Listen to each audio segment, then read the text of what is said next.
Bem-vindo, bem-vinda, podcast de número 62. Vamos bater um papo hoje com um advogado que, além de ter a nossa admiração, passou a ser um amigo.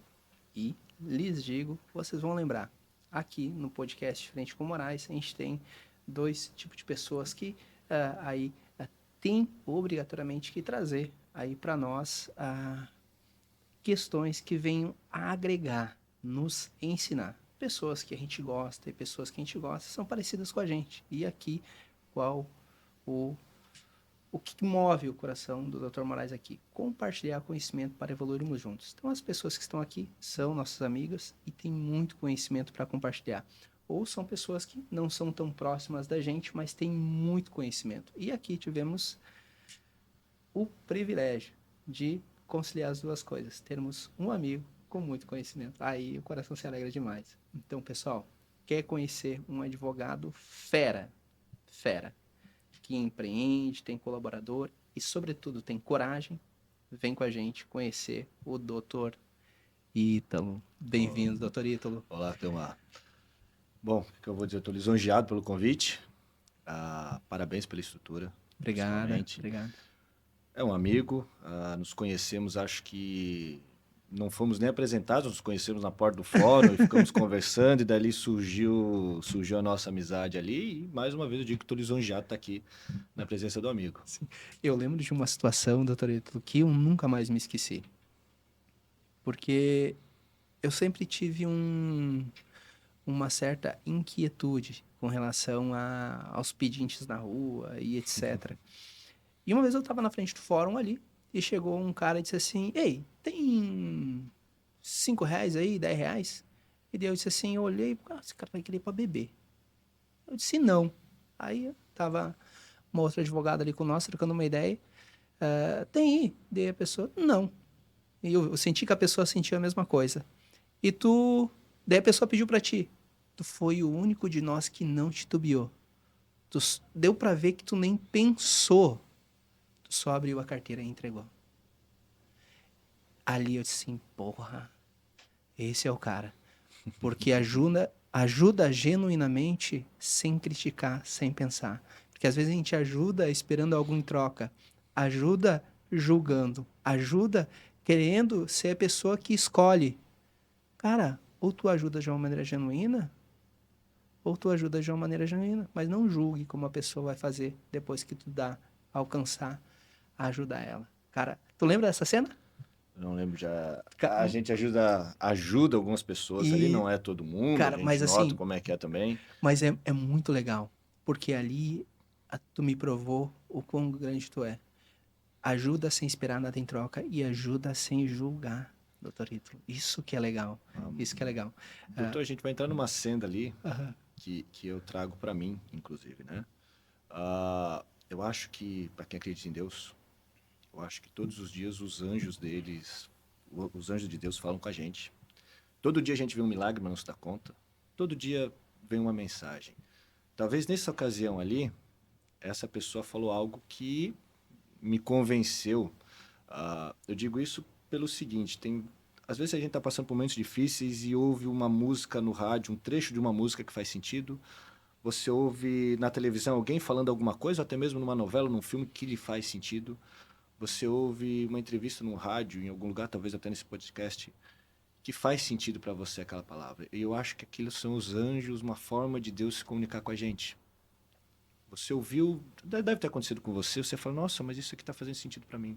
Está trocando a estação de rádio e para num lugar, nossa, mas essa frase faz sentido. Esse texto dessa música está fazendo sentido. Sim. Ou, então, às vezes eu ouço assim, tem pessoas conversando, às vezes numa roda de amigos, estão conversando entre si e alguém falou alguma coisa para outra, você fala, nossa, mas isso está fazendo sentido porque eu estou passando aqui, ou pelo que eu passei, e encaixa, daí eu tenho esse sentimento, talvez, né? Eu acho que é Deus, são os anjos falando com a gente. Eu falo, nossa, um anjo falou alguma coisa aqui. E eu pego aquilo e falo, não, isso aqui está fazendo sentido para isso aqui. Você já passou por isso? Alguém já passou Cara, por isso? já, inclusive, esses dias eu li um livro, o nome do livro é O Milagre da Manhã. É um passo a passo que fala sobre como a gente iniciar o nosso dia para transformar ele em um grande milagre. em determinado momento do livro, é citado uma frase de Einstein que tem todo sentido, onde ele diz que tu pode ver tudo como se fosse um milagre, ou tu pode ver tudo como se um milagre não fosse. E cara, quando tu olha pra tua pele, quando tu olha pra algumas coisas funcionando, cara, às vezes eu me pego pensando no telefone, cara. Às vezes não parece um milagre, cara. Tu falar aqui, o cara ouvir lá na China em tempo real. Então, ou tu vê como um milagre, ou tu vê como um milagre não fosse. E isso eu abracei pro meu coração e tenho cuidado de ver, cara, isso é um presente de Deus. Um dia que a gente levanta é um presente de Deus. Hoje eu levantei, a primeira coisa que eu falei, depois que eu levantei da cama, é, cara, que maravilha. Que maravilha, pô. A cama quentinha, uma casa massa, eu moro num sítio topzera das galáxias. Cara, ah, realmente encaro todo O dia como se fato de fosse um você estar milagre. com saúde já Aham. é. A Sim? saúde é primordial. Você sem saúde, eu tenho um monte de prazo, eu tenho isso para fazer, você tem uma viagem e tal. Te dá um problema de saúde, tu abandona tudo para cuidar de você. Tudo. É automático, assim. Então, Sim. tendo saúde e você tem tudo, né? Então, você falou assim, pô, acordei saudável, acordei. Cara, é tudo, né? Doutorito, mas Vamos lá. agora me deixou curioso aí, cara. Eu te conheço há um tempo, mas eu nunca te perguntei. E daí, aquela pessoa que tá nos vendo vai conhecer também comigo. Há quanto tempo que você está advogando já, doutor Ítalo? Há 20 anos já. Iniciei, Caraca, meu eu não amigo. paro assim para fazer comemoração ou pensar, mas eu iniciei em 2005. 20 anos, mano. Eu lembro que em 2005, quando eu peguei a Tempo minha do papel, né? Era papel, né? O o processo. processo não era digital, era tudo em papel. E, Meu inclusive, um Deus do detalhe, céu! talvez, eu não sei se tem algum advogado já da minha geração assistindo aí, a carteira de advogado, ela era feita de papelão, Ah, batida à máquina e colavam. Meio que grampeavam, colavam uma foto 3x4. Hoje, e eu acho muito valioso isso, quando a pessoa vai receber a carteira da OAB, a carteira, na época era uma carteira provisória, aquilo. Aqui, ó, só isso que eu falo. Tem uma cerimônia, não, a subseção era em Balneário, Itapema ah, não tinha subseção ainda, sim. e eu precisando advogar, corri lá, não, eu sei que eu já tenho um número, tem aí, daí a moça falou, não, chegou aqui, pegou lá papel, com uma foto colada, tá aqui a sua carteira provisória, daqui a pouco chega a outra, tá aqui, apertei a mão dela, parabéns, primeira vez que alguém fala para mim assim, parabéns, doutor. Cara! Era uma funcionária, não me lembro o nome dela, poxa, se eu soubesse o nome dela, aquilo deu um sentimento para mim, eu falei, pô, agora eu sou advogado. E peguei aquela carteira e falei, nossa, agora eu posso até lá pro Supremo fazer uma sustentação oral Aham. com isso aqui, com essa carteira aqui na mão e sair feliz da vida com aquilo. Bati foto, na época tinha Orkut. Aham. Coloquei no Orkut, cabia, sei lá, 5 fotos, sei lá. Coloquei lá feliz da vida. Agora eu sou um advogado. E trabalhava numa contabilidade. Aí fazia. Um advogado tem que assinar o contrato social, né? Por isso Uhum. que eu precisava ser advogado. Então, fazia contrato social, assinava, abertura de empresa, toda aquilo lá. E, além de ser uma contabilidade, era uma administradora de condomínios. Então, tinha a parte imobiliária, você tem condomínio que não era. A gente tinha que fazer uma associação de moradores, porque não tinha sido incorporado a construção, o prédio em si, mas já tinham pessoas morando sem habite. E a gente comecei ali, e aí tinha que fazer ata e tudo mais, e não pagou o condomínio, ia para o juizado. Inicialmente fazia ação no juizado especial, que não precisava de advogado, dado o valor. Depois já comecei como advogado e iniciei ali. A contabilidade ficava em Porto Belo, eu morava em Itapema, a contabilidade ficava no Perequê. E eu iniciei ali e eu falei, não, mas eu quero mais e vamos estudar. Antes disso, eu trabalhei, pouca gente sabe disso, eu trabalhei aqui no Fórum de São João Batista, eu fui estagiário ali, com a Esther, inicialmente no cartório eleitoral. As primeiras eleições que tiveram aqui com urna eletrônica, a famosa urna eletrônica, eu que ajudei a implantar na época. Caraca, que Eu, bacana. doutor Leandro Correia, nós que trabalhávamos ali. Eu cheguei em São João, eu não conhecia São João Batista. Vou te contar uma história básica aqui. Manda aí, Não manda aí. conhecia São João Batista, não conhecia nada da geografia. Eu não sou daqui, eu não sou natural daqui, eu sou natural de São Paulo. A minha mãe é batistense. E meu pai é um imigrante italiano que veio para São Paulo, conheceu a minha mãe e por isso esse nome, né? Mas ficou com os traços italianos, sempre elegante, Grazie. posturado. E vim para cá, conheci Santa Catarina, eu costumo dizer que tem muita gente que fala mal de São Paulo, outros falam, de São Paulo, talvez não goste daqui. Eu costumo dizer até que São Paulo, como foi a cidade que eu nasci, São Paulo é minha mãe, você tem aquele amor de mãe, você nasceu ali, você tem as lembranças de quando você é criança, adolescente naquela cidade. Então, São Paulo é minha mãe, mas Santa Catarina foi quem eu escolhi para casar. Santa Catarina é minha esposa. Eu amo essa cidade, esse estado, aliás. Tu é casado? Eu sou divorciado. Sim. E vim para Santa Catarina, adorei aqui, falei, vou me estabelecer aqui. Comércio São João Batista, cidade da minha mãe, eu já vim aqui visitar meus parentes. Uma coisa que é um pouco complicada, talvez, quando você nasce longe dos seus, e quando eu digo isso é o seguinte, meu pai veio da Itália, eu não tinha avó aqui, eu não tinha tio, eu não tinha primo, estão todos na Itália. A minha mãe de Santa Catarina, eu não tinha avó em São Paulo, não tinha primo, não tinha tio, não tinha ninguém. Então, o Natal, aquelas datas comemorativas eram pequenas, assim, a família era pequena, então era só a gente ali. E eu sentia falta disso. Então, sempre que podia, eu vinha para Santa Catarina para ficar próximo à minha avó, próximo ao meu avô. Eu gostava muito deles, já são falecidos, mas adorava eles. Vinha para São João.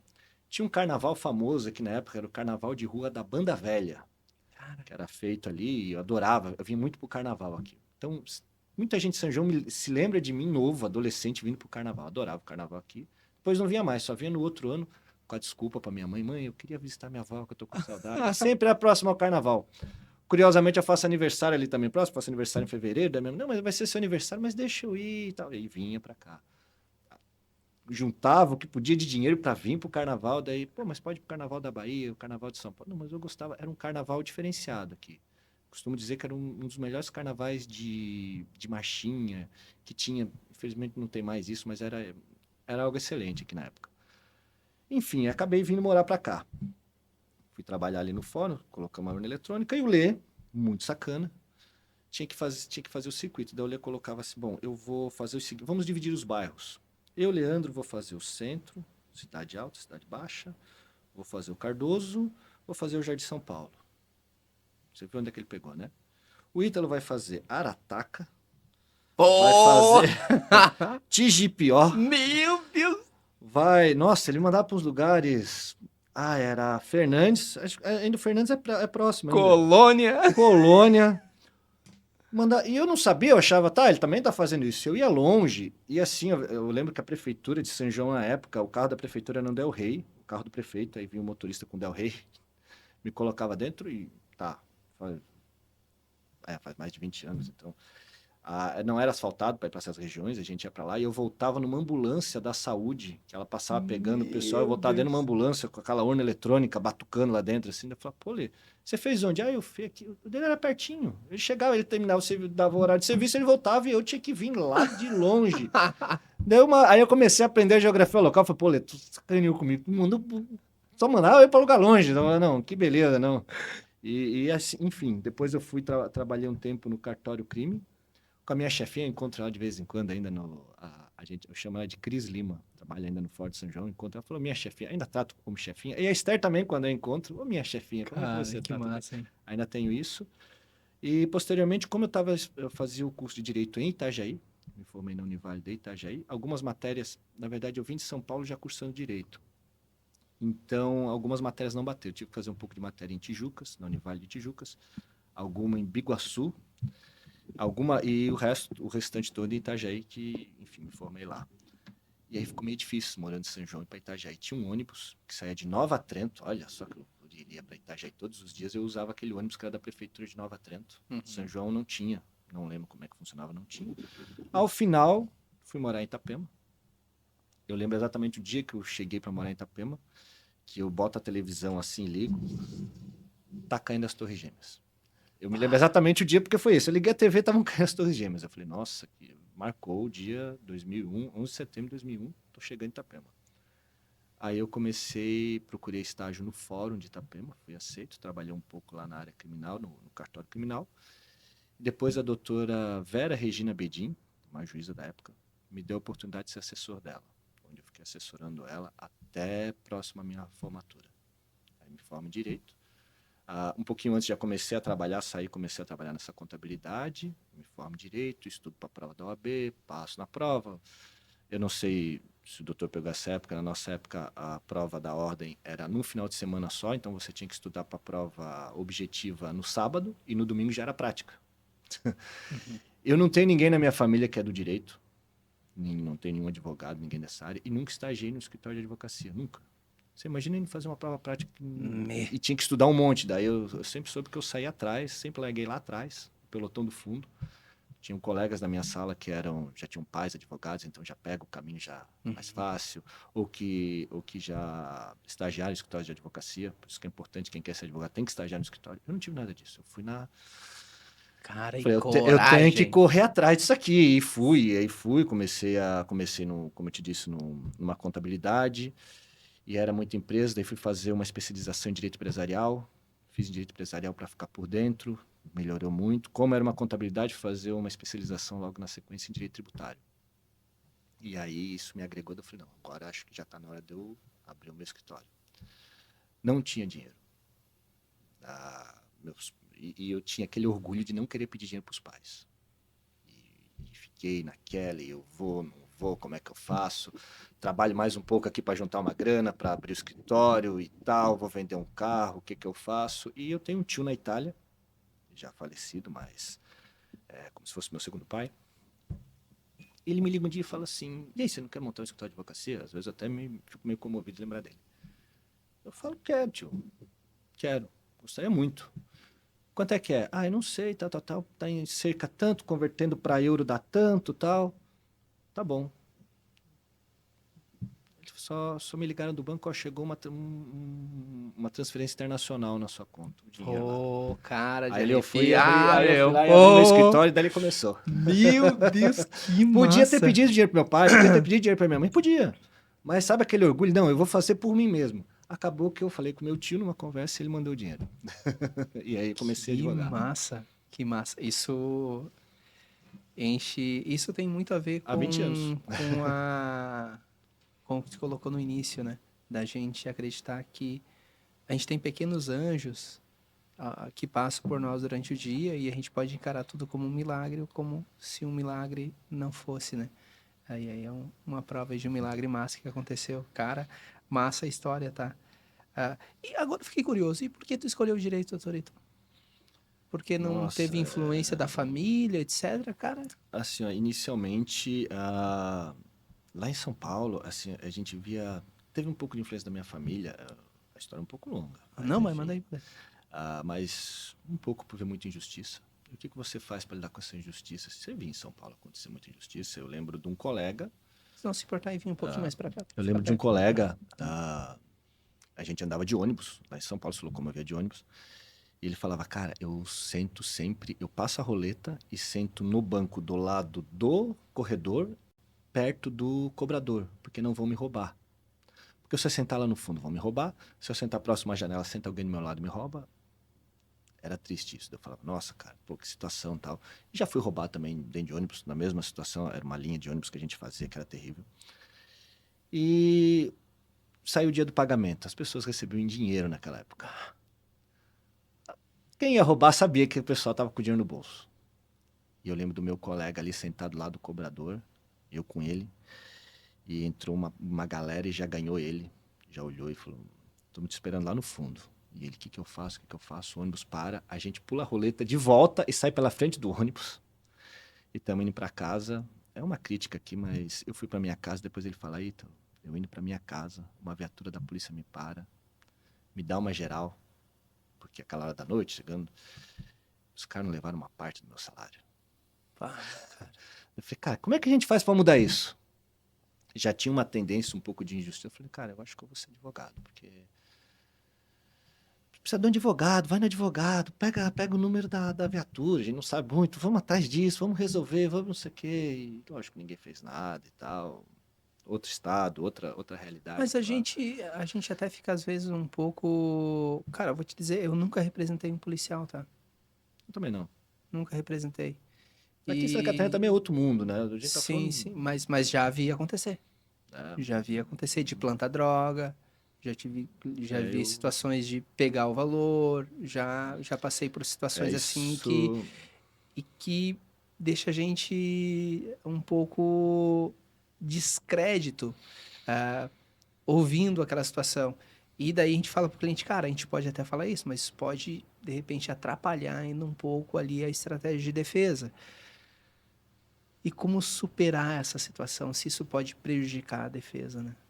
Então, às vezes o silêncio, né, ele acaba dando força para aquele lado obscuro que está fazendo esse tipo de situação errada. E esse é o grande desafio que nós, advogados aí, principalmente em cidades grandes, temos que enfrentar. Mas voltando ali para a tua história, desculpa. E concomitante a isso, o meu pai, como eu disse, é um imigrante italiano, o meu pai, ele esteve na Segunda Guerra. Eu sou um filho temporão, o pai já não é mais vivo.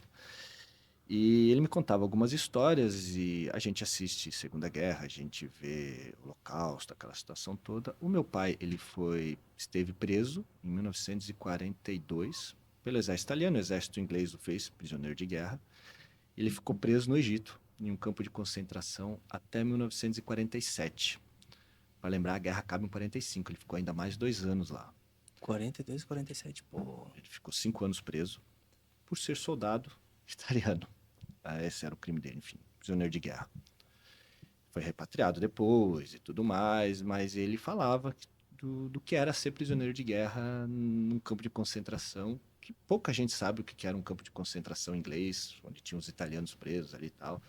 Lógico, deve ter sido muito melhor do que um campo de concentração nazista, né? Com certeza. Mas ele contava aquilo para mim, eu falava, nossa, que injustiça. E ele falava, olha, o que eu fiz? Eu fui obrigado a ir. Se eu não vou, dá ruim. Sou obrigado a ir. Tô lá, tô fazendo a minha parte. Eu sou preso e sou tratado daquela forma. Então, eu vi aquilo e falei, aquilo sempre cresceu dentro de mim. E eu não sabia como... Depois eu tenho essa situação, eu falei, não, vou ser advogado. Eu acho que é a melhor forma, vou ser advogado, porque tem muita coisa errada aí. Sempre tive uma tendência, se você notar, para a área criminal, Sim. mas acabei indo para a área empresarial por conta do destino, né? Fui trabalhar na contabilidade e aí fui para a área empresarial. Sim. E tive que correr atrás de estudar. Sim. Porque eu não tinha ninguém para me ajudar, né? Então, isso, porque tem uma máxima, né? De que a gente namora com penal no início, antes de ser advogado. Meio que dá uma noivada durante a faculdade ali com o direito penal também. E depois casa com o que dá dinheiro. Porque, beleza, o direito criminal, na grande maioria das vezes, empolga a grande maioria dos alunos, né? Mas tem que pagar as contas, cara. E às vezes não vem o cliente criminal que paga e etc. E tem que... O direito criminal, como dizem ali, ele tem adrenalina, tem aquela... É urgente, é como se você fosse médico do SAMU. Médico, né? Tem que correr. Aconteceu agora, vai fazer. Agora eu lembrei de uma situação. Essa é a linha de frente. Aquele dia eu disse assim, porra, eu tô no caminho certo, mano. Agora... Mas sabe quando tu se desce uma armadura, Transformer? Eu, num sábado de noite, quase penei na madrugada, meu telefone toca, meu telefone pessoal.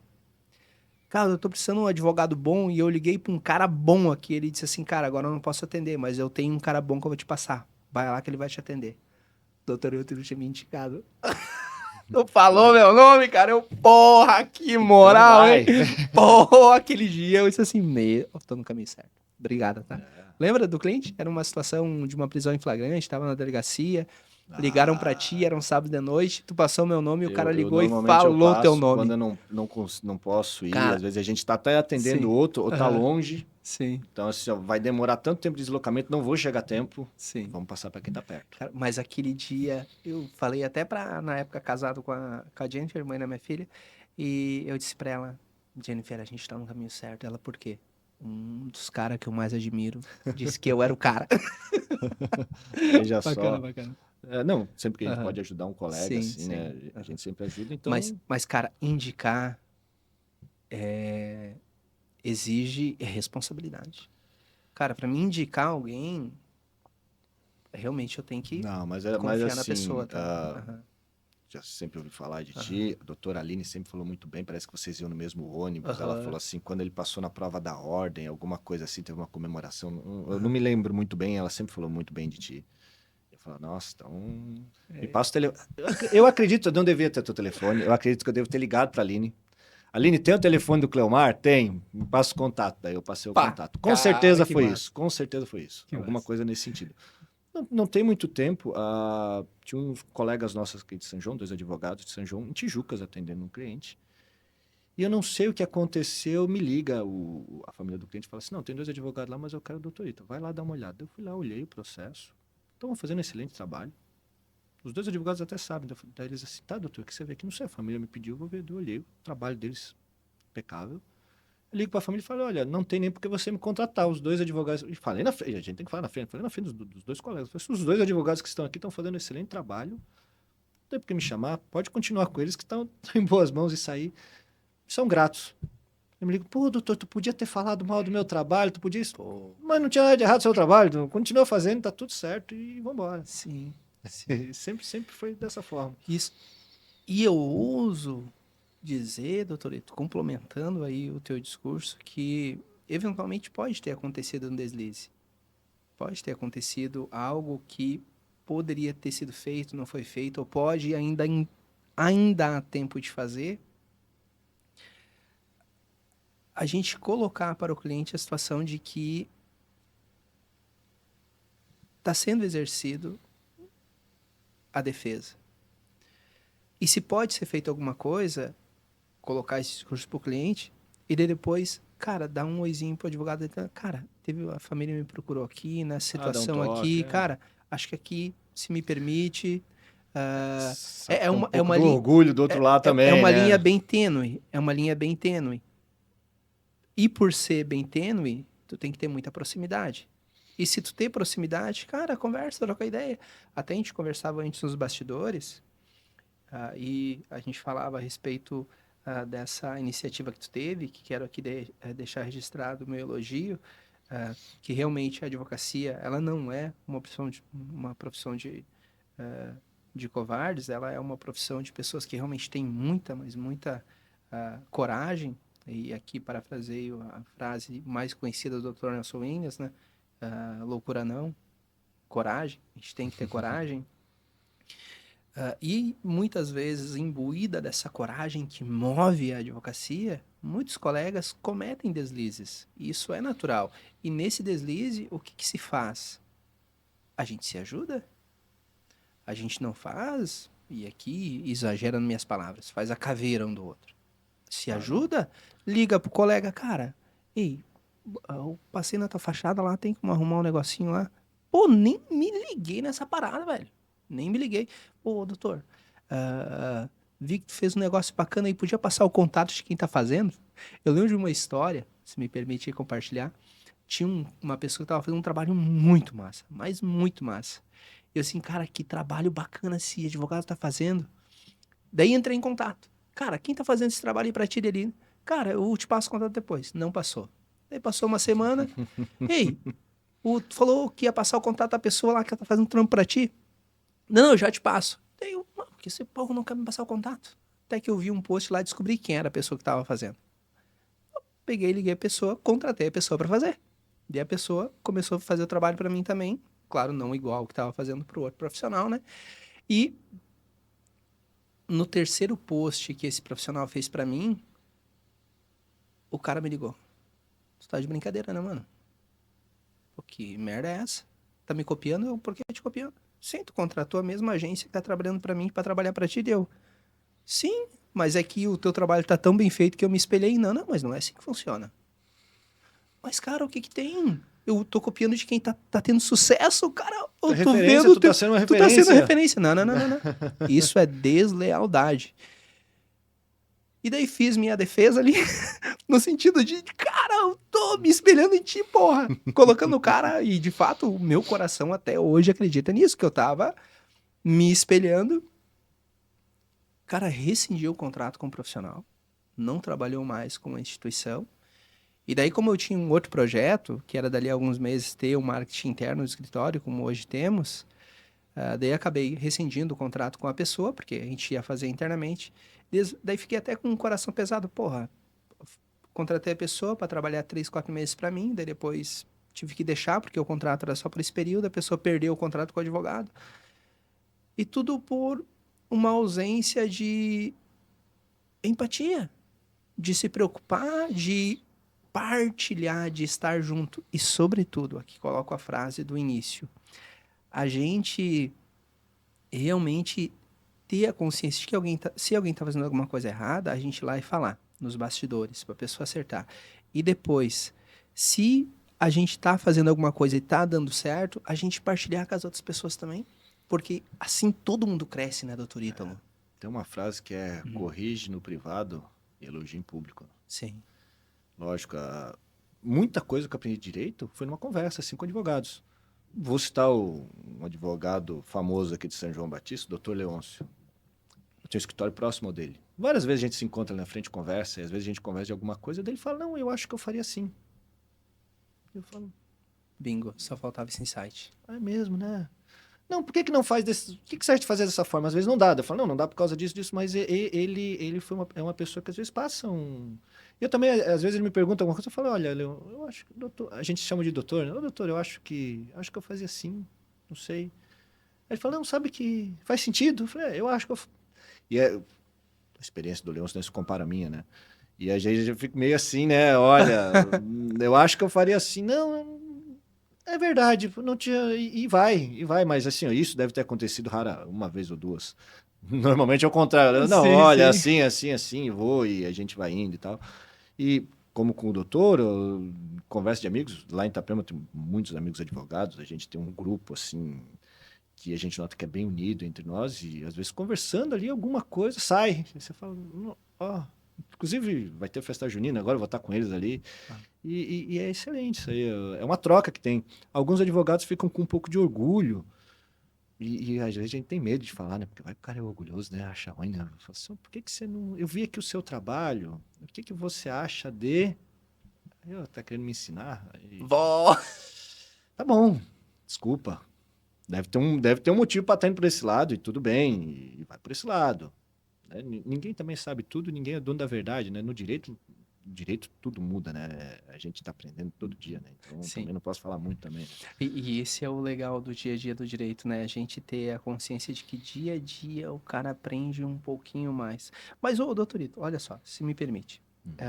Qual que é a tua especialidade hoje? Tu percebi que tu atua em várias áreas, tem vários advogados, né? Tem inclusive a doutora Aline, que trabalha contigo, a doutora Débora, tem também uma pessoa Doutora contigo. Deníria, Isso.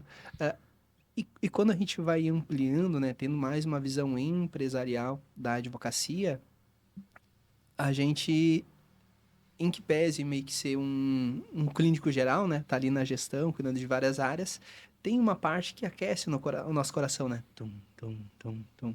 Qual ah, a área que o doutor... Aí olha, pensei, sou especialista. Depois até vou citar uma frase do Dr. Nelson Willis. Terminei de ler o livro dele esses dias e por isso eu vou citar a segunda frase dele.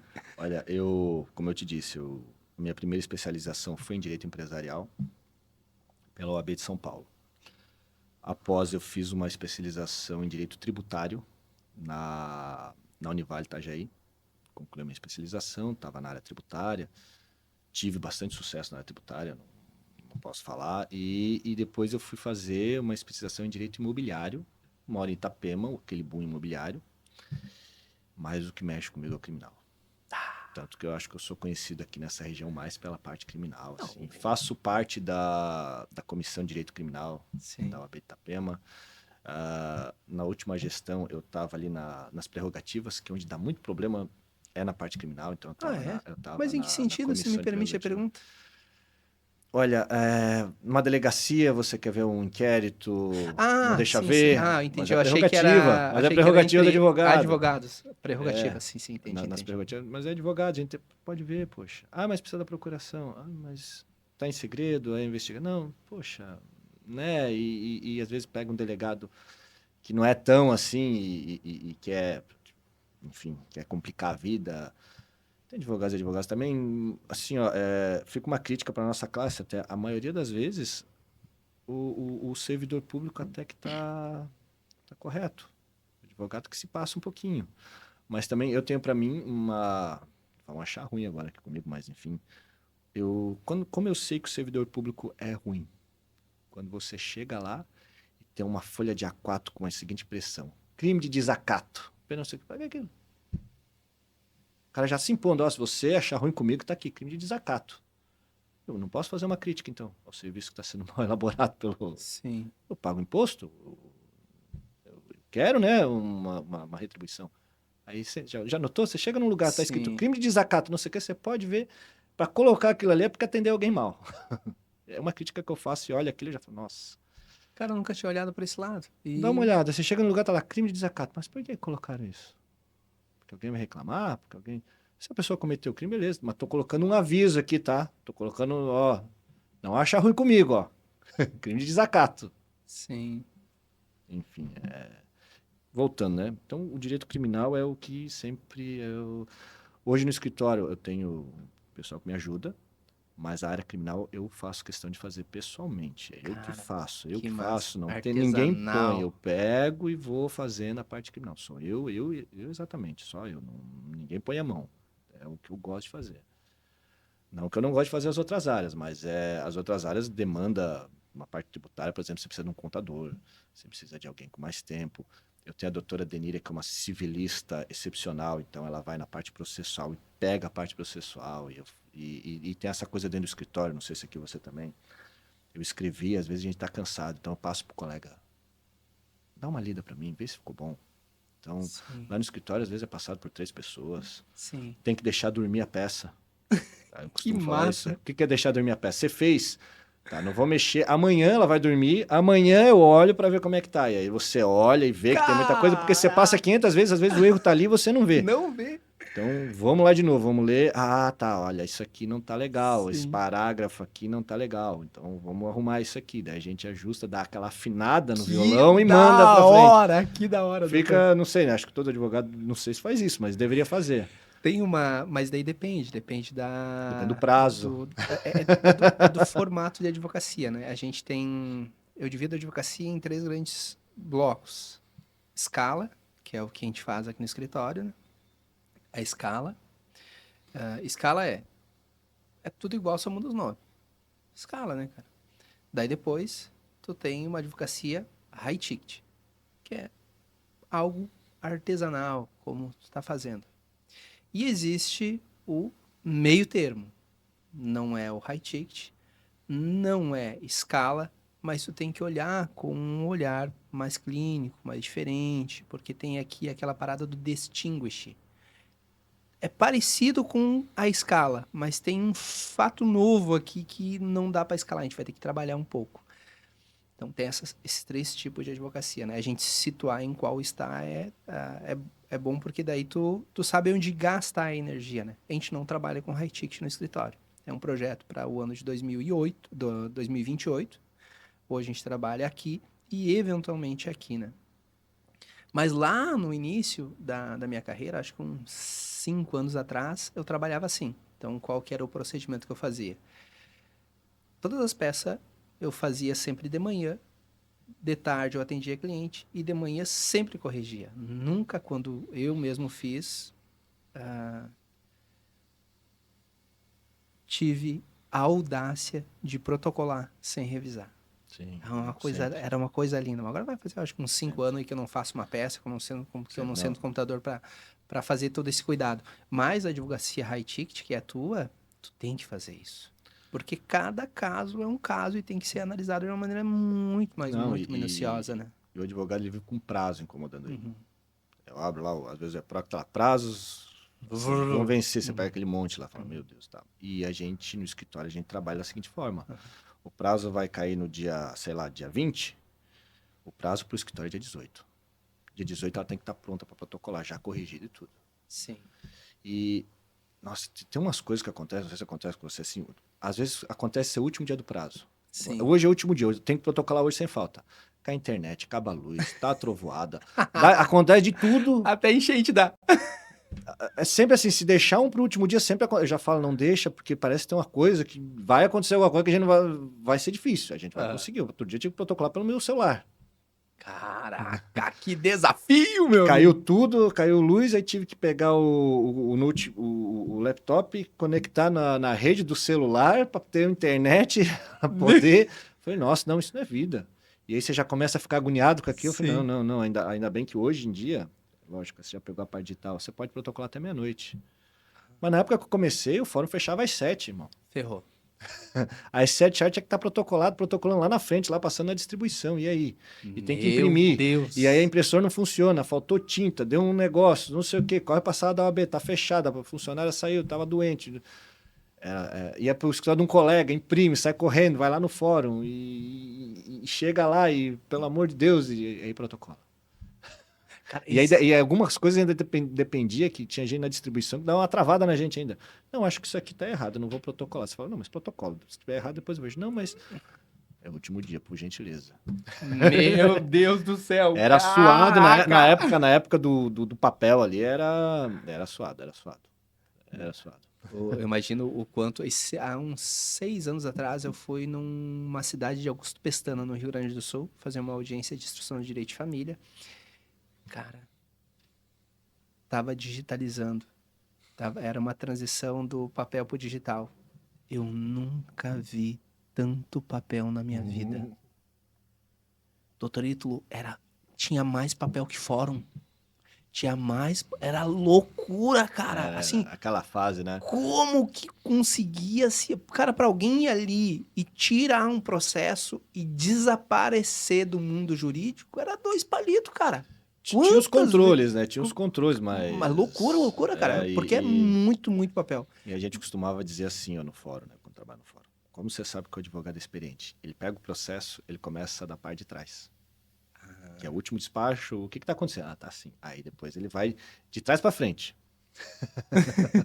Entendendo ali, aí depois ele lê da frente. Mas o começo sempre pegava aqui assim e virava. Deixa eu ver qual que é o último. Deu o dispositivo. Aí começava. Enfim, hoje em dia não acontece mais isso. Cara, mas que legal, cara. Viciado no papel.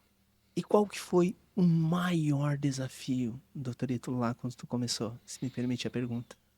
Nossa, meu maior desafio de todo advogado era a insegurança.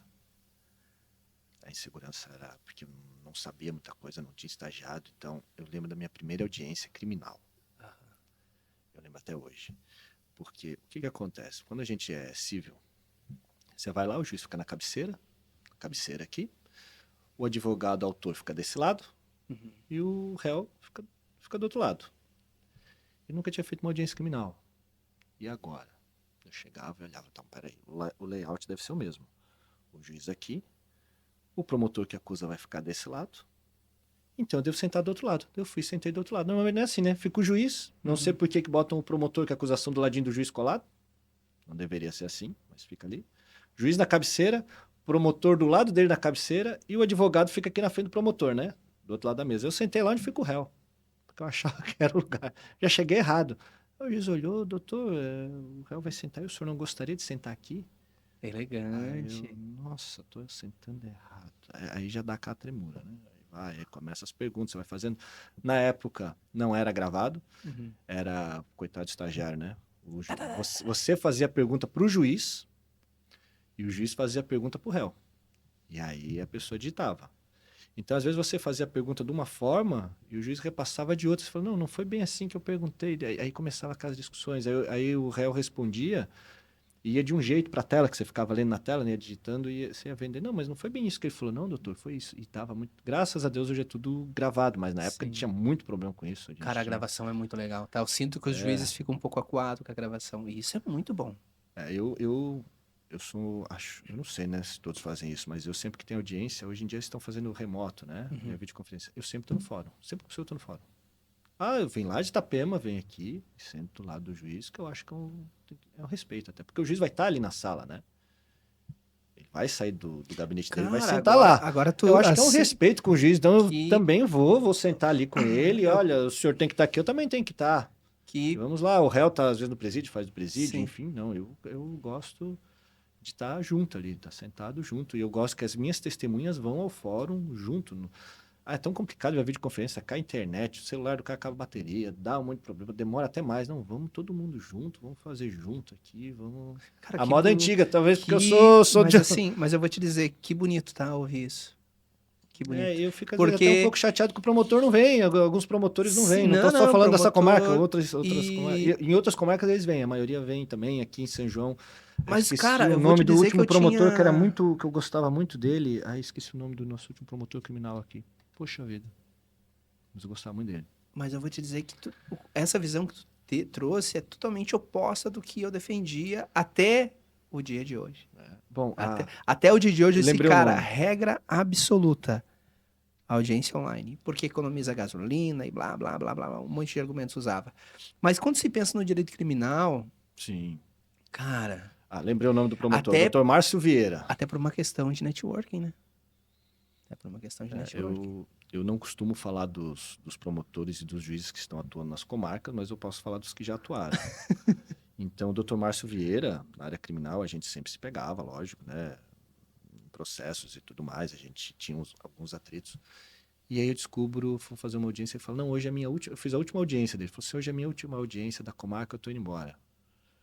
Então, ele não vai mais ter influência nenhuma em processo meu. O que que eu fiz? Eu saí lá porque eu gosto muito do trabalho dele. Falei, doutor Márcio Vieira, venho aqui lhe elogiar o seu trabalho. Agora que tá indo embora, eu vou elogiar. Não elogiar quando tá aqui, parecia que tá querendo puxar o saco. Agora eu vou elogiar. Excelente promotor. Te coloco junto do promotor André Zeizelli, que é um promotor que eu gosto muito. Doutor Milani de Itajaí, é um promotor que eu gosto muito. E doutor... Ah, eu esqueci o nome dele ali, de Itapema, que é um muito bom, que foi promotor aqui também. Ele falou, poxa, mas eu conheço todos eles, você está me colocando nesse panteão? Sim. Porque, para mim, o doutor Márcio, eu seria promotor. Ele era o típico promotor de justiça. Não era promotor de acusação. Quando ele via que tinha alguma coisa errada, ele batia. Ele era um promotor de justiça, de verdade. Assim, a gente vê. Porque tem promotor aí que só quer saber de acusar, e às vezes é caso de absolvição. Isso, E eu lembro que eu juntava provas ali, até às vezes eu falava assim, doutor, chegou agora a prova para mim, eu sei que eu não posso juntar. Não, faz o requerimento, porque crime, o senhor faz o requerimento e eu concordo de analisar essa prova. Eu fazia o que requerimento massa. e ele dava o parecer concordando para analisar, e aí a gente sempre trabalhou de uma forma muito boa. Que bom. Porque Ah, lembrei, perdoa. Doutor Luiz Mauro, promotor da Itapema, passou aqui para a nossa comarca também, de São João Batista, um excelente promotor. Um exímio criminalista mesmo, lembrou de todos os nomes dos procuradores, dos Não, promotores. dos que são destaque a gente lembra. Isso, mas bacana, bacana. Às vezes eu esqueci de alguém também, né? Sim, sim, sim. Assim, mas eu lembro aqui desse. registrado, mas quando a gente está bem envolvido, a gente lembra, e isso é muito bonito de ouvir, tá? Antes que eu esqueça, e aqui Como juiz também, né? durante o teu diálogo, tu perguntava da tua especialização, né? E tu colocava a questão ali de, no início, a gente ter essa certa insegurança, né, doutor Ítalo?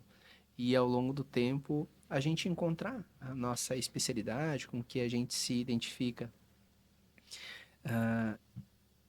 E uma frase que eu acho muito legal, que define o advogado que vai caminhando no sentido de ter vários setores, como é a sua advocacia. E depois de um tempo em que pese a gente ter o coração, né? E eu digo que hoje eu me considero, trabalhei 5 anos só com benefício por incapacidade, eventualmente algumas outras questões em parceria com outros advogados. Mas o que hoje me considero especialista, porque fiz mais de 1000 processos dessa natureza, que é benefício por incapacidade, auxílio-doença, aposentadoria por invalidez e auxílio-acidente. E daí, quando eu falo aposentadoria por invalidez, auxílio-acidente, já vê que é advogado mais raiz, né? Os advogados novos é benefício por incapacidade temporária, benefício por incapacidade total e definitiva. Essa é a nova geração dos advogados mais contemporâneos, né? Mas nessa pegada vem aquela questão. O advogado gestor, que é tu, eu, nós que estamos aí olhando a empresa, olhando a advocacia como uma empresa, para nós, eu utilizo muito essa frase do Nelson Lins, que diz o seguinte, falava ele no livro dele. Dizem que eu sou um especialista em contratual. Dizem que eu sou um especialista contratual. Dizem que o doutor Ítalo é um especialista em direito criminal. Dizem para mim que eu sou um especialista em direito previdenciário. Mas, em verdade, todos nós somos especialistas em fechar contrato. Verdade. Por isso, a nossa advocacia está assim, com várias áreas. Porque quando o advogado ele só é especialista numa área, ele não é especialista em fechar contrato, ele é secretário. O advogado tem que entender de gestão, de fechar contrato, de convencer o cliente. Claro, também ter aquele lado da advocacia que aquece o seu coração. Ontem mesmo, um menino que atende as aposentadorias, ele acabou passando mal, era umas 2:30 da tarde ontem, acabou indo para casa, e eu atendi uma cliente de aposentadoria. E, Cara, fazia um tempão quando eu atendia, mais de 3 anos quando eu atendia um cliente. E lembrava, cara, que massa. Eu lembro até de um curso que eu fiz do passado, que era como transformar um cliente em 10, partindo do pressuposto de que o atendimento é que fecha contrato. O atendimento. E daí, claro, tem os vários níveis de atendimento, que nem é o nível do cliente, né? O cliente de escala, o cliente high ticket e o cliente que fica no meio termo. E daí tu entender qual cliente é que vai determinar a forma ali do teu atendimento, né? Se me permite aqui terminar de raciocínio, e isso é uma questão de vendas, né? O cliente de escala, ação trabalhista, previdenciária, o que a gente precisa gerar aqui nele? A gente tem que gerar conexão, tem que fazer ele gostar de ti. O cliente high ticket, que é esse cliente aqui, um médico, dentista, uma pessoa com formação, não necessariamente seja muito rica, mas que tenha formação, ele entende a parada. Esse cliente aqui, tu não tem que se envolver emocionalmente com ele e ter conexão. Tu tem que ter resposta, meu. Não vai lá para um político sem ter resposta. O político não quer ter conexão contigo. Ele quer ter resposta objetiva, técnica. Qual o fundamento? Como que exatamente vai me ajudar? Não é tomar café, é ter resposta. O cliente de escala já é tomar um cafezinho, trocar uma ideia. Esse é o nosso cliente hoje aqui no escritório. E não tem problema tu fazer essa diferenciação, porque quando tu consegue identificar isso, tu consegue vender com mais tranquilidade. E daí esse aqui que tá no meio termo, daí tu tem que usar a criatividade, né? Pra daí tu trabalhar com ele, né? Vamos, Conta meus aí. clientes, como é que eu vou te explicar? Se notar as minhas especialidades, o meu ramo de atuação, tributário, eu estou brigando contra quem no direito tributário? Contra o Estado, Aham, contra o procurador. Empresarial é mais a parte contratual, mas é engloba o tributário também. aham. Lá estou eu brigando contra o Estado. Vamos no imobiliário, é vara pública. Uso capião. Como é que vai regularizar um terreno? Uhum. Aí você vai lá, o cara vendeu, eu posso fazer o inventário, porque quem vendeu faleceu e a família não quis saber. Vou fazer uso capião, mas normalmente é um uso capião área pública. O Uhum. inventário também, você não discute com outro advogado, dificilmente. Normalmente eu estou brigando ou com o promotor ou com o procurador, o outro lado. Uhum. Dificilmente é um colega advogado. E aí quando eu venho para a área civil, e aí você vem com aquela carga de brigar com o promotor, e você vai para cima do teu colega, mas não digo com deselegância ou nada, mas você tem uma outra visão. Cara, que E eu massa! tenho que cuidar, não é a palavra correta, não é cuidar, mas assim, sempre fui muito respeitoso, como eu sou com todos os outros, sempre muito respeitoso com meu colega advogado. Mas tudo a E, ver tu pensa e nisso, eu cara. fico magoado quando o advogado do outro lado é meio desrespeitoso. E às vezes eu noto que é por conta do cliente dele. Outro dia, um inventário, o que acontece? Faleceu, como é que fica o imóvel? Temos cinco herdeiros. O imóvel fica em condomínio. Perfeito. Pronto, acabou. Não tem o que discutir do inventário. Sim. Ó, cada um com o seu pedaço, vai ficar em condomínio. Não, doutor, mas o meu cliente é o mais velho, então ele vai ficar com a parte da frente do terreno. Como assim? Sem De onde tirou sentido, né, meu? isso? De onde Sem tirou sentido. isso? Tudo, todo mundo é indivisível, não tem como. Sim. E aí o advogado, com essa tese, que acho que ele vendeu para o cliente dele, começa a gritar na audiência, berrar, espernear. Eu assim, meu Deus, mas por que ele está gritando tanto? Daí você entende que é porque ele está vendendo o cliente dele acha legal, o advogado berrando numa Ah, audiência. sim. Eu disse, não, doutor, tudo bem, faça do jeito que o senhor quiser, mas não concordo, pronto. Mas como? Não concordo. Agora vamos deixar pro juiz agora, porque não tem o que fazer. Não Não. concordo, deu. Então a gente nota que tem alguns advogados assim. Eu vou falar, vou voltar à área criminal, mas eu faço isso em todos os processos. O cliente que vai lá, ele sai sabendo serviço da Polícia Civil, serviço da Polícia Militar, o que é um inquérito, o que é uma denúncia, quando é que vira réu, que só vira a partir do recebimento da denúncia. Até então ele é acusado. E a gente vai e eu faço um cronograma do processo, ó. Tem essas fases, vai estar aqui, vai estar aqui, vai estar aqui. Cara, que legal. Eu explico para o meu cliente e às vezes o cliente já vem com a história dele pronta, com uma retórica dele, e a gente tem que tomar um pouco de cuidado e às vezes não faz muito sentido o que ele está falando. E eu costumo dizer, ou às vezes até para a família, eu falo assim, olha, vocês estão pagando um advogado não para falar o que vocês querem ouvir. Vou falar a realidade. Está condenado. Tudo isso de prova está condenado. Ah, mas fulano disse. Está condenado. Ah, mas a polícia bateu. Então, cometeu um crime. Se a polícia bateu, nós vamos apurar o crime da polícia ter batido nele. Mas isso não quer dizer que ele vai ser absolvido aqui do crime que cometeu. São situações diferentes. Boa. Está condenado. Quer fechar comigo? O que seria um julgamento justo? Isso, aquilo. Tem uma falha aqui, mas que não vai tirar, não vai levar da condenação. A gente pode falar, e é isso. Quer fechar comigo? Ok. Não quer? Procure outro. Já aconteceu de fecharem com outro, depois voltar para mim. Realmente ouvi umas histórias que não eram bom. Sem problema. Sempre falando a verdade para o cliente. Acontece, não sei se já aconteceu com o doutor, testemunha. Aí coloca aquela fulano de tal. Tá, por que eu vou botar essa pessoa como testemunha? Não, porque ela viu. Ela viu? Viu. Tá bom. Chega a testemunha, você pergunta, o que você viu? Testemunha, não, tô até nervosa, não vi nada, mas falaram que você ia conversar comigo. Eu falei, não vai. Na frente do cliente, não vai. Não, doutor, mas não dá para dizer para ela falar isso? Não dá. A pessoa nunca teve dentro de um fórum. A pessoa vai sentar na frente de um juiz, num promotor para contar uma mentira. Ela já está nervosa hoje. Vai sentar lá, vão começar a fazer pergunta, vai se enrolar na mentira, vai ficar claro que está mentindo, o promotor vai botar uma lupa desse tamanho na mentira para dizer, olha aí, ó, como... E aí acaba piorando a situação do meu cliente se a pessoa não for para o falso testemunho. Então daqui não sai ninguém para contar mentira lá no fórum. Não vai. Para piorar a situação, não vai. Não vai, não tem. Por que eu preciso de uma pessoa para piorar a situação? Não vai. Ah, mas ela é muito boa. Não tem essa ser muito boa, vai se enrolar, não vai. Quantas vezes testemunha de acusação se enrola? Tá falando mentira? Outro dia eu peguei um policial. Como é que ele falou? Eu suspeitei do cliente porque o carro dele tinha película. Aí eu parei o carro. Tinha uma película fechada. Aí fiz a abordagem, tal. Ele tava com uma arma dentro do carro. Ah, tá. Eu faço a seguinte pergunta. Foi por causa disso, foi? E daí dá pra ver. E o senhor fez a multa e apreendeu o carro? Não. Mas o carro não estava regular? Estava com película? O senhor tirou a película? Não. Apreendeu? Não. Mas que eu sei quando o carro está irregular, você tem que fazer a multa. Apreendeu o veículo. Por que não fez isso? Eu achei que não era... Mas também não era uma película assim tão escura. Tá, mas o que trouxe a suspeita? Aí começa, aí você vê que o cara está se enrolando. Aí você fala, meu Deus, né?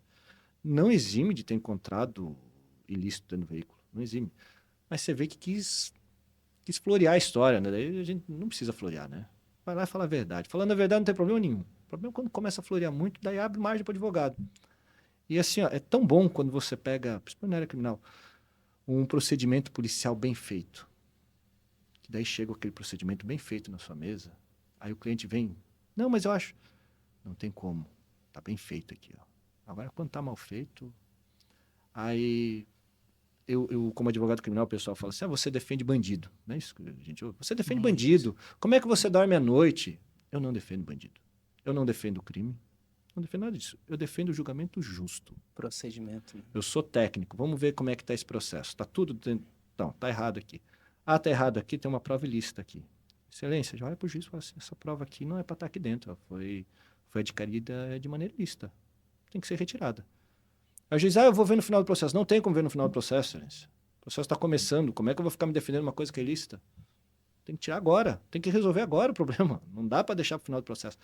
Normalmente, eu vou deixar para o final do processo e aí o policial faz daquele jeito, aí o promotor passa a mão e tenta arrumar e aí começa a bagunça do processo, que é onde o advogado tem que entrar. Olha, tá bagunçado isso aqui. Se tem que ter uma autorização para entrar na casa do cliente, o cliente autorizando a entrar na casa, tem que ter autorização. Tem que ter. Por que não vê? Daí o policial vai lá e fala, não, ele autorizou. Onde é que está a autorização? Tá lá. Tá lá onde? Não está no processo. Se não está no processo, não podia ter entrado na casa. Dali para frente as provas são ilícitas. A não ser, claro, um crime de sequestro no cativeiro, história no cativeiro. É outra coisa. Tem um mandado? Tá, tudo certo, mas no caso ali, não.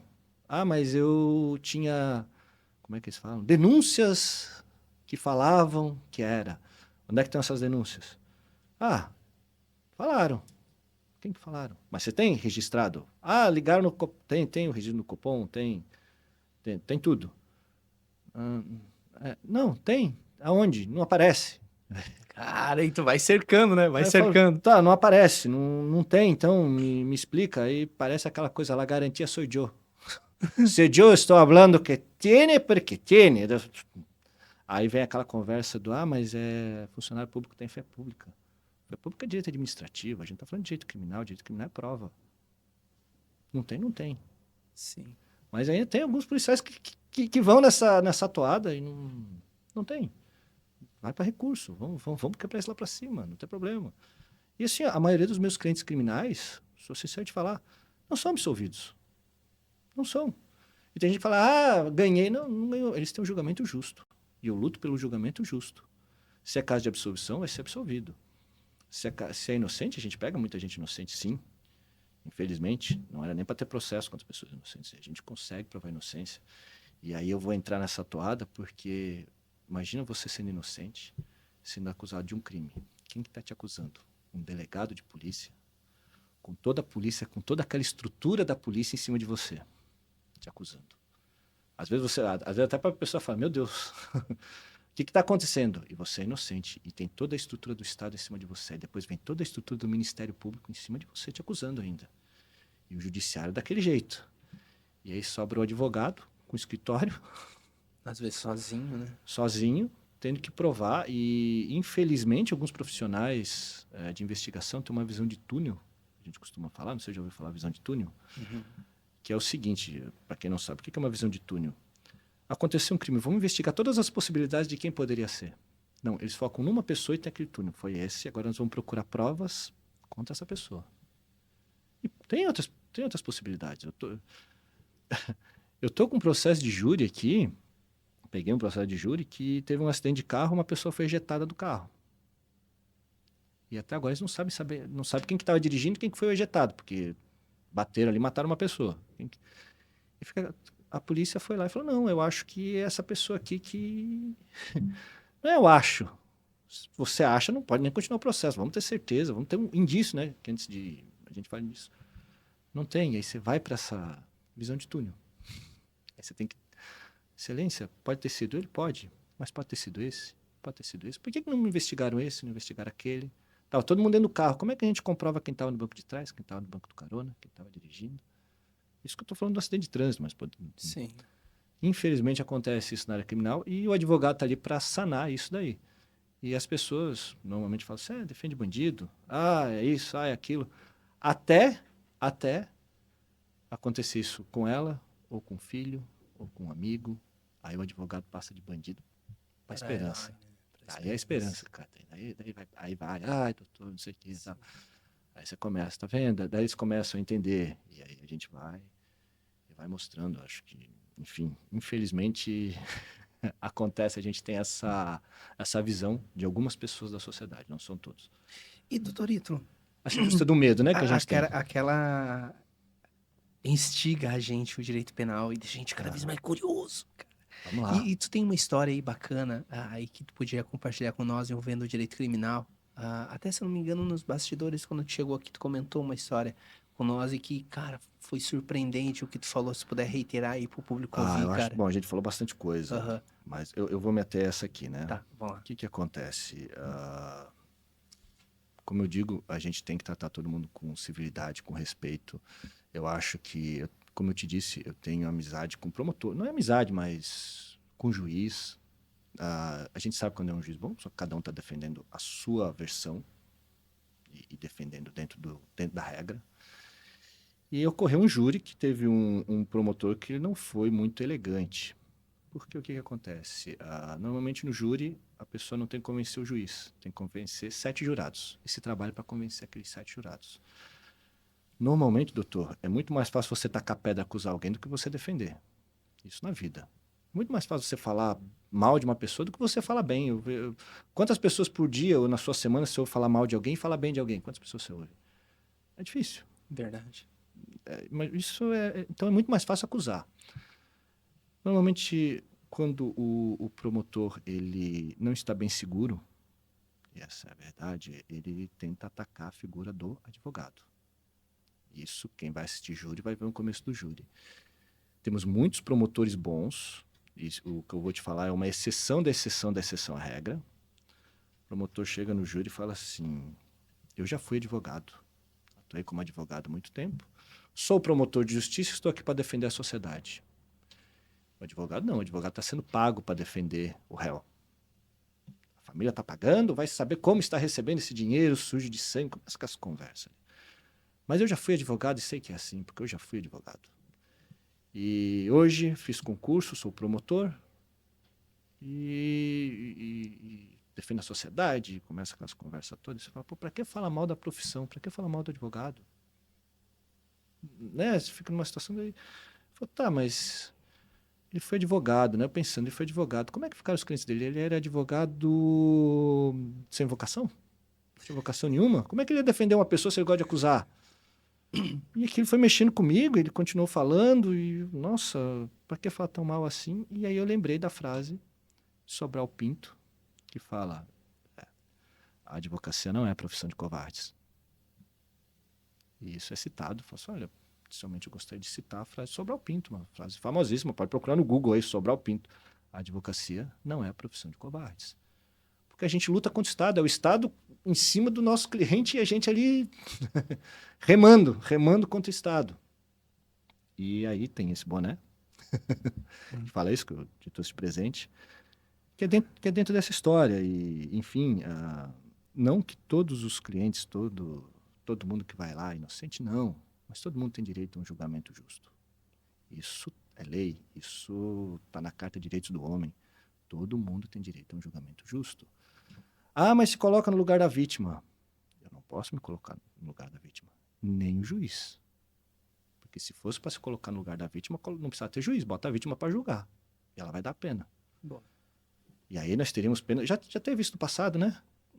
Lá, historicamente. Hoje está tendo, né? No STF. Tem vítima julgando. E tá todo mundo achando ruim que tem uma vítima julgando. Para ver a situação. Então, uma vítima não pode julgar. Então, se a vítima não pode julgar, a gente precisa de um juiz imparcial. E o juiz não pode se colocar no lugar da vítima. Tem muita gente. Todo mundo que falava isso, hoje está vendo, de certa forma, fazem uma crítica ao Alexandre Moraes, porque é vítima e está julgando. E todo mundo fala isso, não pode, não pode. Nunca pôde. E não tem sentido. Só agora, por conta de uma questão política, estamos tocando nisso. Mas, então, se ele não pode porque ele é vítima, eu, como advogado, nem o juiz, nem o promotor de justiça podem se colocar no lugar da vítima. Vamos analisar o crime. Tem uma lei que fala que a pena é de tanto a tanto, não pode passar disso. E vamos aplicar a pena que a pessoa merece, dentro do padrão do que foi cometido. E pronto. Um exemplo clássico. Tive um cliente aqui que foi condenado. Na verdade, uma moça teve um homicídio. Ela estava... 2 rapazes numa moto. O que estava atrás de uma moto efetuou o disparo, que matou a pessoa. E estava o namorado dela numa moto. Ela na garupa da moto do namorado. 2 motos, um efetuou o disparo. A minha cliente que estava na garupa foi a júri e foi condenada por homicídio. Eu pergunto o que ela fez. Ela estava na garupa da moto do namorado, que era amigo do cara que efetuou os disparos. O que ela fez? Estava junto. Mas só que não, se estava andando junto, boa coisa não era. Não tem nem sentido, né, pô? Tudo bem, estava andando junto, boa coisa não era. Vamos um caso mais recente ainda? Aquela moça que pegou um batom e pintou a estátua lá. Todo mundo achou ruim a pena que ela teve. Aí o que a gente pode falar? Vamos usar o mesmo critério. Se estava junto. É polêmico? É polêmico. Mas são situações que acontecem. Então, para uns, a sociedade vê de um jeito, para outros vê de outro. Poxa, quem viu aquilo lá no dia 8, eu me lembro de uma cena de um policial a cavalo, derrubaram o cara do cavalo, bateram no cavalo. Um absurdo. Mas ela não fez isso. Ela estava lá, escreveu com batom, tadinha. Concordo, posso até concordar. Foi pequena a participação dela. Quase nada. Mas a participação da minha cliente também. Não teve nenhuma participação. Estava numa garupa de uma moto do namorado. Ela nem sabia o que estava acontecendo. Mas estava junto, doutor. Então, diga-me com quem andas. Aí começa aquelas... Enfim, o direito criminal é bem polêmico nisso, né? E teve condenação essa situação. Teve condenação, tentamos recorrer tudo, mas o júri é soberano. Os jurados entenderam que estava junto. Para falar desse caso, teve uma testemunha que a gente não sabe quem é, uma testemunha protegida, que falou que ela sabia. Quem é essa testemunha? Não sei. Você vai e falou, não, ela sabia. Como é? Porque os dois... Olha o absurdo da história. Vamos lá, 2 motos, o rapaz atirou aqui, disparou, o outro estava aqui. A testemunha fala que no outro dia os dois foram numa praça conversar e estavam conversando, olha, eu fiz assim, e o outro, eu sabia, eu estava ali, tal. Não é estranho? Me sou tão estranho porque assim, se eu estou com você, a gente participa de alguma coisa, por que no outro dia a gente vai sentar numa praça pública e vai ficar conversando? Você viu que eu fiz isso? Você viu, você estava lá? Então, causa estranheza, mas como eu te digo, a gente Como é que eu vou fazer uma perícia, descobrir quem é? Vou lá, o advogado pode ter acesso à testemunha protegida, saber quem é, mas eu não costumo fazer, porque daqui a pouco eu sei, acontece alguma coisa com a testemunha protegida, quem que teve acesso? Porque fica registrado que você teve acesso, então eu não... Vamos tentar quebrar essa testemunha aqui. E infelizmente a minha cliente foi condenada, e estamos aí, estamos brigando ainda, né? Por isso que a advocacia, ela não é uma profissão de coragem. Porque quem não tem coragem não ousa deitar no travesseiro com esse pensamento, né? De que fez tudo o que estava ao seu alcance e teve ali um contexto que não era o que se queria. Tem que ser corajoso. Parabéns, tá, doutorito? Obrigado. Parabéns mesmo, de coração. Mas, e volto a dizer, tem crimes que também a gente não defende no nosso escritório, por fim de criminologia, mas aí a gente tem que fazer um outro episódio aqui do podcast para Sim. continuar nisso. Inclusive, até a gente tem um tempinho de 1 hora para bater um papo. Estouramos já 1 hora. Então, Já estouramos. E eu vou fazer mais 2 perguntas para ti. E o terceiro bloco vai ser no próximo podcast que a gente vai gravar, cara. tá certo. Vai ser no próximo podcast que a gente vai gravar. Tá certo. A gente limita um pouco. Quanto é que deu de tempo aí já, Lívia? 1h10, já falo estouramos bastante. aí 10 minutos. Mas tudo assunto de valor e que faz uma diferença muito grande, sobretudo para a advocacia que está vindo aí e que é o nosso futuro, doutorito. Uma advocacia com 23 anos, uma advocacia com 24 anos, todos com sede, com coragem. Eu tenho um colega, Jean Leomar, Dr. Jean Leomar. Hoje ele é tesoureiro estadual da OAB Santa Catarina, de Itapema. Tenho ele como um grande amigo e ele costuma dizer: a cada 5 anos o advogado muda.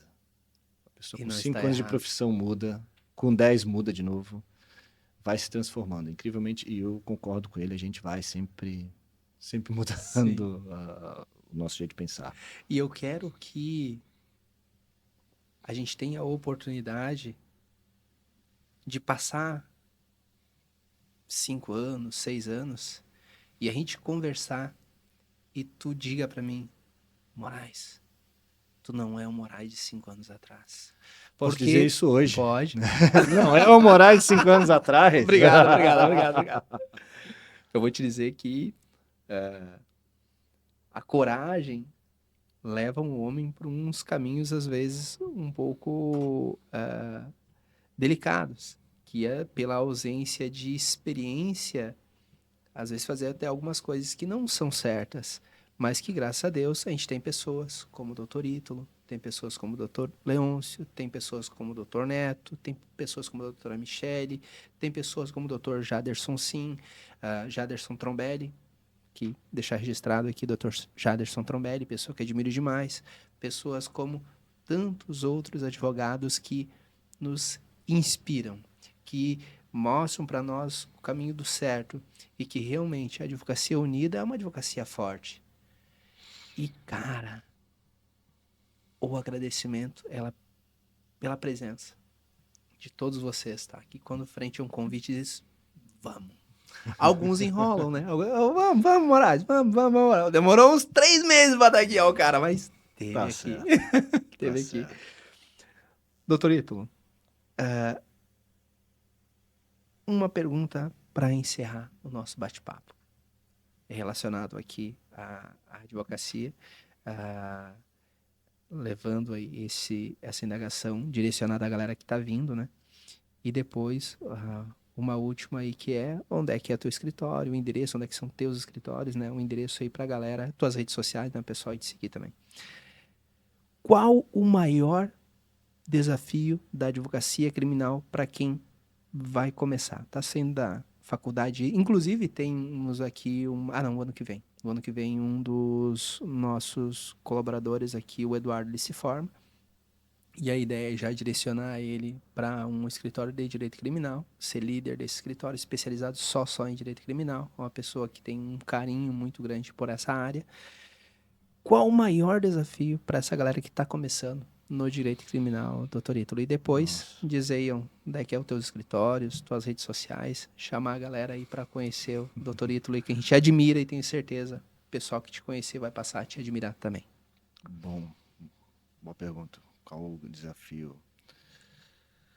Olha, eu lembro que quando aconteceu alguns casos criminais e você atuar, as pessoas ficavam contra você. Te viam mal, assim. Várias pessoas, assim. Você ia no fórum fazer audiência, tá lá a vítima e a família da vítima de um roubo, por exemplo. O advogado criminal, acima de tudo, ele tem que saber que ele é técnico. E a gente tem um grande desafio não achar ou não se colocar como eu vejo alguns colegas, já vi algumas pessoas assim, né, famosas aí da mídia, estão na mídia direto, né? Eu sou técnico, eu vou analisar o processo.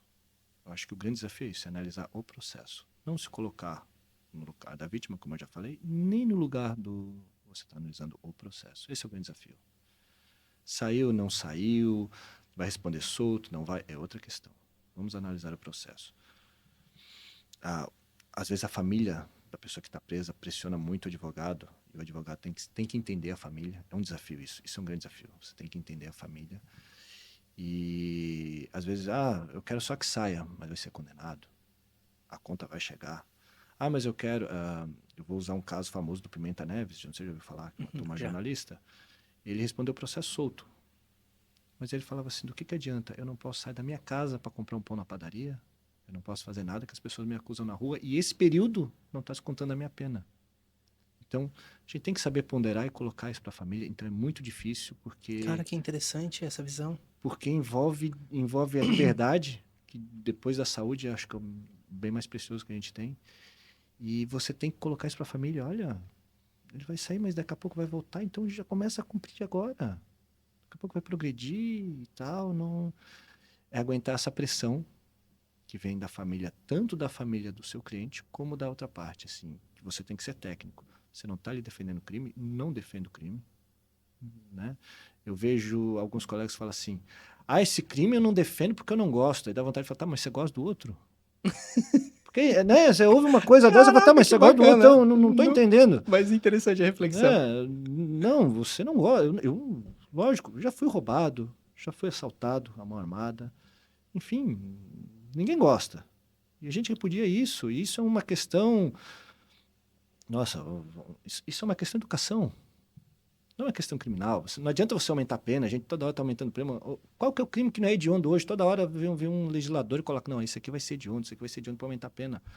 Olha, qual é a multa maior? Você ser pego dirigindo bêbado ou você passar no radarzinho lá do Morro do Boi acima de 60? A pena maior é dirigir bêbado. Quando está descendo ali o Morro do Boi, todo mundo tira o pé para passar abaixo. Agora eu pergunto, será que todo mundo não bebe antes de dirigir? Um monte de gente bebe. Só para ficar na porta de uma balada você vai pegar. Por quê? Porque não tem a tal da fiscalização. No Morro do Boi tem o radarzinho ali que vai te pegar. Agora você acha assim, eu vou beber, mas não vai acontecer comigo. Então eu vou sair. E você olha aí e você fala assim, o problema não é o tamanho da multa. Porque se você pega dirigindo bêbado, a multa é muito maior. O problema é a fiscalização. Então, se a gente tiver mais fiscalização, provavelmente diminui o número de delito. Lógico, não tem polícia para todo mundo. A gente sabe disso. Tendo uma maior fiscalização, se diminuir isso, a gente tem um estado um pouco mais seguro. Santa Catarina é o estado mais seguro do Brasil. Eu adoro esse estado. Sim, eu amo de paixão também. Eu adoro esse estado. Me vejo morar nem em outro país. Enfim, então, nossa, até me alonguei, mas a situação é essa hoje. Então não adianta você querer penalizar, aumentar a pena, aumentar tudo, não vai diminuir o crime. O que diminui o crime é fiscalização. Você tendo uma fiscalização eficiente. E eu não digo que Santa Catarina não tem. A fiscalização aqui é bem eficiente. Mas sempre pode melhorar um pouquinho, né? Sim, sim. E onde é que é teu escritório, doutorito? Bom, eu tenho escritório... Teus escritórios, né? Bom, eu tenho um escritório aqui em São João Batista, em frente ao fórum. Eu costumo dizer que é o escritório mais em frente ao fórum que tem. Você entra no fórum, olha para trás, está o escritório lá. Aqui na Otaviano Dadan. E tem um escritório na 310 em Itapema, em cima do prédio da Neval. Caraca, ousado no segundo andar. Não, ele fica no quinto, mas Caraca. a gente costuma dizer assim, eu tive um escritório fora de Meia Praia há um tempo, e o pessoal falava, mas aqui é muito longe da Meia Praia. Eu tive um escritório na Meia Praia, mas é ruim de estacionar. Lá tem um heliponto na frente, tem a praia atrás, e tem uma capacidade. Então, se você quiser vir de barco, quiser vir de helicóptero, quiser vir de carro, tem onde estacionar. Lá a gente costuma falar que tem onde estacionar. E aqui em São João, tô na frente do fórum, eu sou vizinho do juiz. Então tá ali referência também, direito criminal. Caraca, bacana. Perfeito. Obrigado pela presença, tá, doutorito? A gente ficou lisonjeado, aprendeu muito hoje e, sobretudo, tenho certeza, quem ouvir esse podcast também o vai. Tomar que tenha ajudado, tenha contribuído. Vai. Pessoal, bate-papo aqui bacana, aprendemos muito a respeito de direito penal, aprendemos muito aqui a respeito do que é a gente atuar como um advogado criminalista, os desafios do nosso dia a dia enquanto operador de direito com o mestre. Aí com mais de 10 anos, mais de 20 anos de experiência, 2 décadas de história. Então veja que não é uma pessoa que não vai agregar, mas uma pessoa que vai agregar demais, mas demais na situação do seu dia a dia, da sua advocacia. Faço um convite para você. Vem com a gente, assiste esse podcast. Tá aqui no finalzinho? Fica tranquilo, eu já fui no finalzinho do podcast também. Agora, vamos fazer o seguinte. Para pegar só aqueles insights mais bacana, faça 2 coisas. Primeiro, se inscreve aqui no canal. E depois fica ligadinho na notificação, que depois vai vir os cortes com aqueles detalhes que vão fazer a diferença na sua vida e na vida aí de todas as pessoas que estão ao seu redor, mas também e sobretudo a diferença na sua advocacia. Um forte abraço do Moraes. Deus abençoe hoje e sempre.